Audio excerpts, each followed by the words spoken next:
everyone, and welcome back to my channel. So today we're going to do a Q&A. If you follow my Instagram, you saw a little, like 2 weeks ago I think, I put up questions that you guys want to ask me, and so we're going to go ahead and answer those now. So let's get on into the video. So the first question we have here, what's your dream career and place to live? Well, in all honesty, my dream career would to be a wife and a mother first. That's something that's very important to me and that I really look forward to one day. But an actual career, I really would love to be an archaeologist and be able to travel around and discover facts for the Bible to help prove it, and to support science, because the Bible and science do go hand in hand. So I think being an archaeologist would definitely be my top dream, but my second dream would be to own my own boutique, and that's what I'm going to college for. Place to live, to be honest, I love where I live in Missouri and I would love to stay here, but if I could move anywhere, I would love to go to Europe, or just live in the mountains. I absolutely love the mountains, so I would say anywhere like mountains. That would be my place to live. But I don't have like a specific town or whatever that I would love to live in. The next question is, where is your dream vacation? Gatlinburg, I think. I want to say, is it Gatlinburg, Tennessee? I'm not sure. But Gatlinburg, definitely, again, pretty much any place where it takes me to the mountains. I love the mountains. I just think it's so beautiful.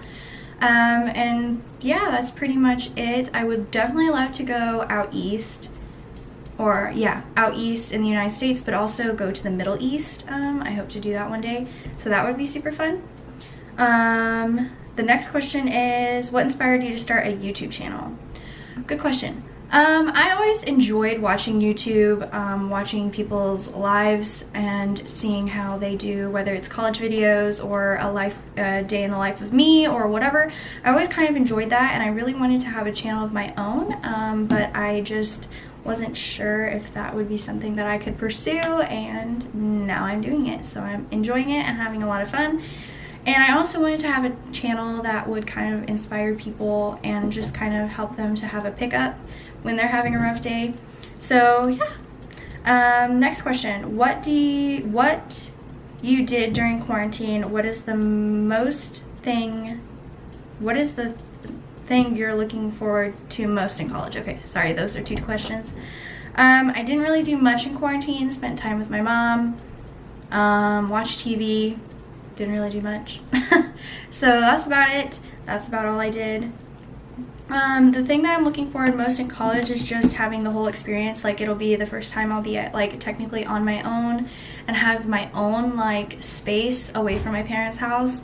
So I'm kind of looking forward to that. I really love being home with my parents, and I'm not at all like ready to leave, but I am kind of ready to step out a little bit and kind of have that separation between being a child and living at home and being an adult and figuring out who I am myself. So I am definitely looking forward to that, but I'm also looking forward to making new friends. And the biggest thing though for me is establishing my relationship with Christ more and growing that as a young person. So I'm really looking forward to that. That was a really good question. The next set of questions is, what is at the top of your bucket list?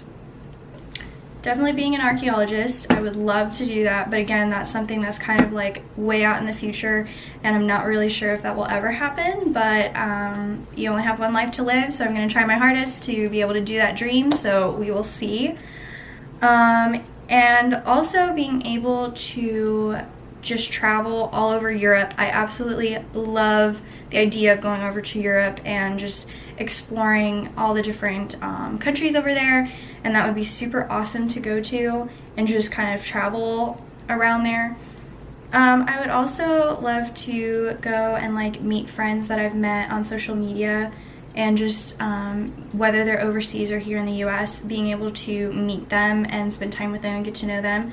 It's always super cool. Like, social media has two different things it can do for you. It can either discourage you and cause problems, or it can be a whole new world where you can meet new people and grow close bonds with other Christians and other fellow young people that you meet. And I think that's super cool, and that's kind of what it's done for me, is I've met a lot of people here in the US and also all over the world, so that's super cool for me. But I would love to be able to go and like see them and actually meet them and kind of see their culture and what they grow up in and kind of how it is for them. Yeah, I'd say that's definitely my bucket list. I'm not sure if it's normal, but that's kind of like what I want to do.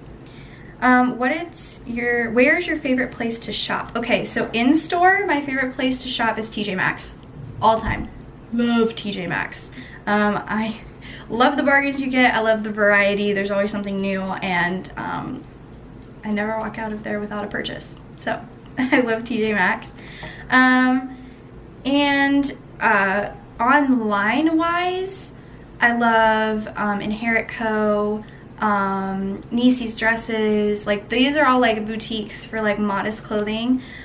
So those are like some of my tops. Faye Fashions, Mountain Aire Boutique, Dainty Jewells.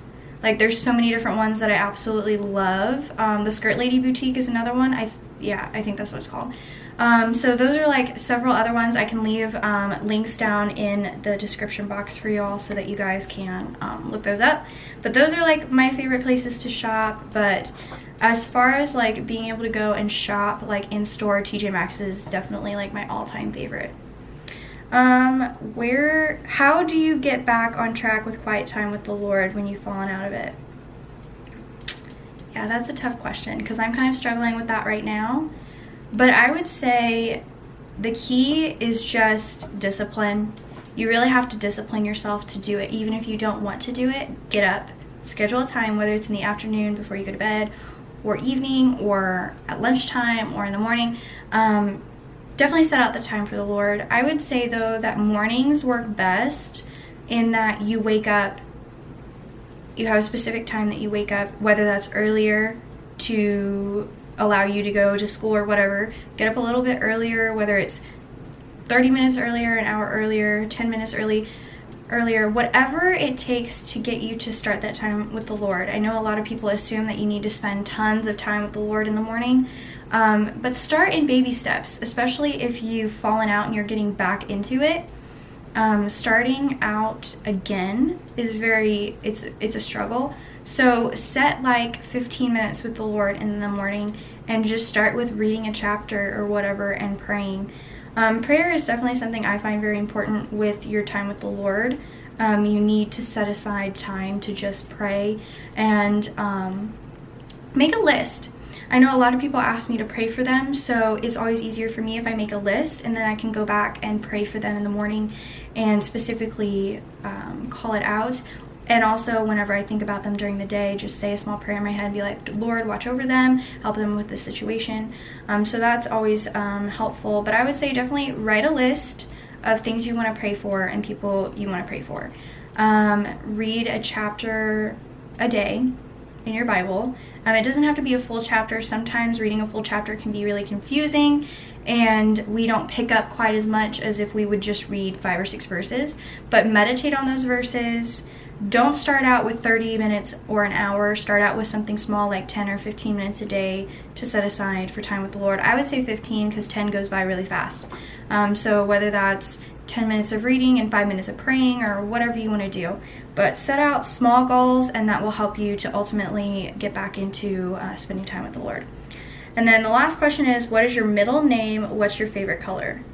So my middle name is Mercedes. If you don't know, I'm adopted, and my adopted parents changed my name when I was adopted, and it's the only name I've ever really known. And my name is Brenda. And the middle name that they gave me was after my dad's great-great-great-grandmother, I believe. I'm not sure how many greats there are. But my father is full Hispanic, and my mother is full American. Well, She has some Cherokee mixed into her, and she tans a lot, so I don't have that. But that's not my birth parents, that's my adopted parents, but I claim them as technically my birth parents because they've been there my entire life and I don't know anything different. Yeah, my middle name is Mercedes. People call me Mercy for short. So yeah, that just stuck. And my favorite color is kind of a little obvious if you haven't noticed. Like, I absolutely love the color pink. Hate dark pink. It has to be like light pastel, like rosy mauve pink. I'm very specific on the pinks, but yeah. So that's all the questions that I had asked for today. If you guys enjoyed this Q&A, we can definitely do some more, so let me know down in the comments below. Be sure to like and subscribe and to hit the bell to receive notifications for when I upload future videos. So thank you guys so much for joining me today, and I hope that you guys are having a good day. Bye!